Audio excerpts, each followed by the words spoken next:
اللہم صلی علی محمد کما تحب و ترضی لہ۔ بسم اللہ الرحمن الرحیم۔ حضرت انس رضی اللہ تعالی عنہ سے روایت ہے کہ رسول اللہ صلی اللہ علیہ وآلہ وسلم دیہات کے رہنے والے ایک شخص کے پاس سے گزرے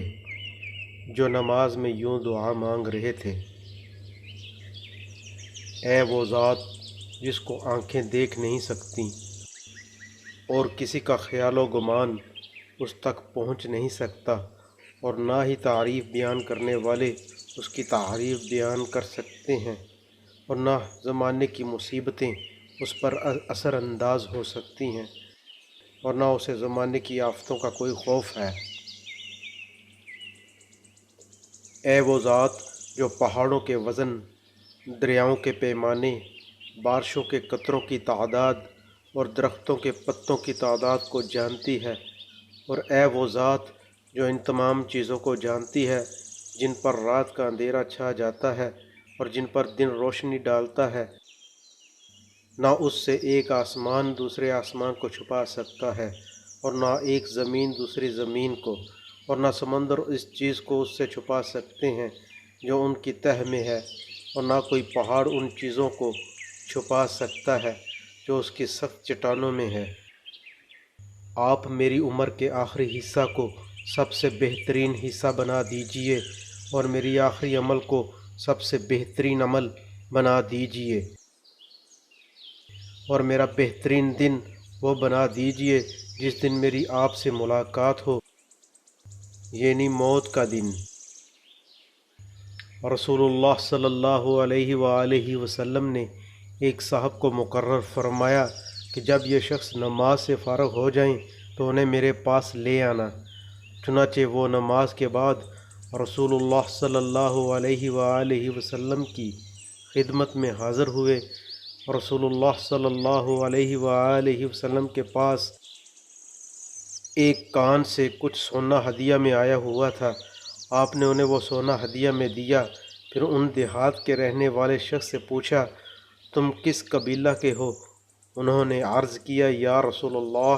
صلی اللہ علیہ وآلہ وسلم، قبیلہ بنو عامر سے ہوں۔ آپ صلی اللہ علیہ وآلہ وسلم نے ارشاد فرمایا: کیا تم جانتے ہو کہ یہ سونا میں نے تمہیں کیوں ہدیہ کیا ہے؟ انہوں نے عرض کیا: یا رسول اللہ،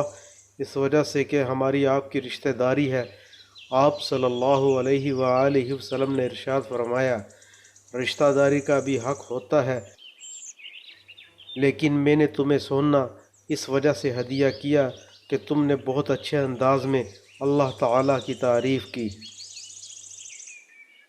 حضرت ابو بکر رضی اللہ تعالی عنہ فرماتے ہیں کہ میں نے رسول اللہ صلی اللہ علیہ وآلہ وسلم کو یہ ارشاد فرماتے ہوئے سنا: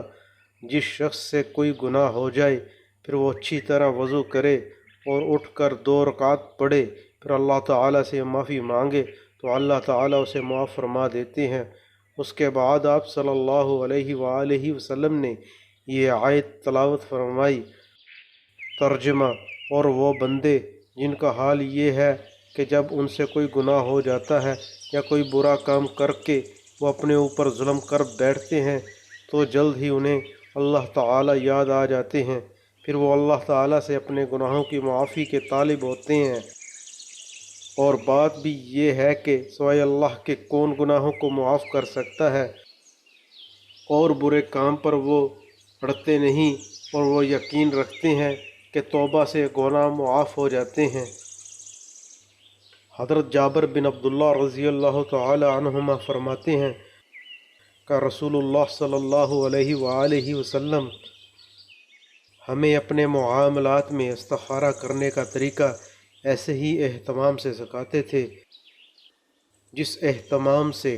ہمیں قرآن مجید کی صورت سکھاتے تھے۔ آپ صلی اللہ علیہ وآلہ وسلم فرماتے ہیں: جب تم میں سے کوئی شخص کسی کام کا ارادہ کرے اور اس کے نتیجہ کے بارے میں فکر مند ہو تو اس کو اس طرح استخارہ کرنا چاہیے کہ وہ پہلے 2 نفل پڑھے، اس کے بعد اس طرح دعا کرے: یا اللہ، میں آپ سے آپ کے علم کے ذریعے خیر چاہتا ہوں، آپ کی قدرت کے ذریعے قوت چاہتا ہوں، اور آپ کے بڑے فضل کا آپ سے سوال کرتا ہوں،